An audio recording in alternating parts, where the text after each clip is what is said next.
কোথায় ছিলে তুমি একলা? ও আমার ময়না গো।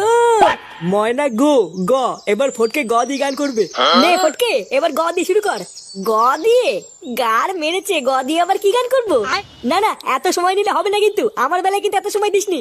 আরে ভোদার বাল দাঁড়া, একটু ভাববো তো নাকি। গ দিয়ে, এই তো ভুদা মনে পড়েছে। গারে গন্ধ নেই, সে তো ভাবতেও পারি না। এইসব কি গান? না না পল্টুদা, এইসব গান কিন্তু চলবে না বলে দিলাম। চলবে না মানে? এইসব গান আছে, আমি শুনেছি। বালের কথা বললি হয়ে গেল নাকি যে আছে? কই আমি তো এইসব বালচাল গান কোনোদিন শুনিনি। না রে ল্যাংচা, এই গান আছে, আমিও শুনেছি। দেখলি তো, সেগো মানি এবার তো পল্টুও বলছে, এবার তো বিশেষ করবি। চোদনার বাল সবাইকে শুধু নিজের মতন চোরচোদা মনে করে। কি বললি ভদ্রা, তুই আমাকে চোরচোদা বললি? চোরকে চোর বলবো না তো কি চুদরি বলবো নাকি? না, তোরা বাড়া একটু চুপ করবি। বাড়া ভালোভাবে একটা খেলা খেলছিলাম, সেই খেলাটারও দিল পুঙ্গা মেরে। পল্টু, ওই দেখ ফুটো বাজারের ব্যাগ নিয়ে সকাল সকাল কোথায় যেন যাচ্ছে। কই কই রে মালটা?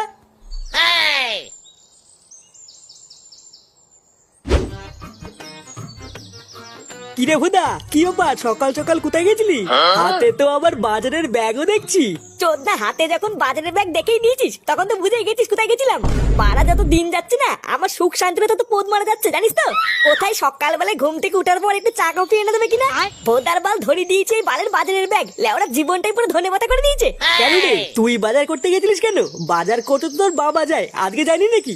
চোদ্দা গেলে কি আর হাতে করে সকাল সকালে বাল টেনে বেড়াতাম? মালটার মাজায় না সেটাই ব্যথা, এখন তার জন্য আমাকে দৌড়ে বেড়াতে হচ্ছে। ফুটো, তাহলে কি তুই আজকের ক্লাবে আসবি না নাকি? আরে বারে হ্যাঁ হ্যাঁ আসবো না, আবার কে বললো? আগে এই ভোদাগুলো মারাতে মারাতে বাড়ি থেকে পৌঁছে দিয়ে আসি, তারপর এক্ষুনি আসছি। আচ্ছা ঠিক আছে, যা ফটাফট পৌঁছে দিয়ে এক্ষুনি আয়। দেখেছো তো বৌমা, দেখেছো? এত বেলা হয়ে গেল, এখনো সুরে বাচ্চাটার বাজার নিয়ে আসার নামই নেই। একটা দিন শুধু আমি মাজা ব্যথার জন্য বাজারে যেতে পারিনি, আর ওই চুদির ভাইটাই একটা দিনে পুরো হাড়ি উল্টে ছেড়ে দিয়েছে। আপনি শান্ত হন বাবা, উত্তেজিত হবেন না। আসলে ও তো কোনোদিন বাজার করতে যায় না, তাই হয়তো একটু কিনে কেটে আনতে দেরি হচ্ছে। হ্যাঁ ঠিকই বলেছো, মদ ছাড়া তো আর কোনোদিন কোনো কিছু কেনাকাটা করেনি, তাহলে আর কি করে কিনবে? আসলে দোষটা আমার, বুঝলে তো?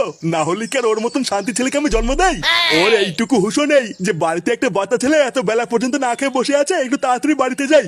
তুমি অযথা চিন্তা করো না বাবা, দেখো ও এখনই চলে আসবে। হ্যাঁ আসলেই হয়, তাহলে আমরাও দুটো গিলতে পারবো।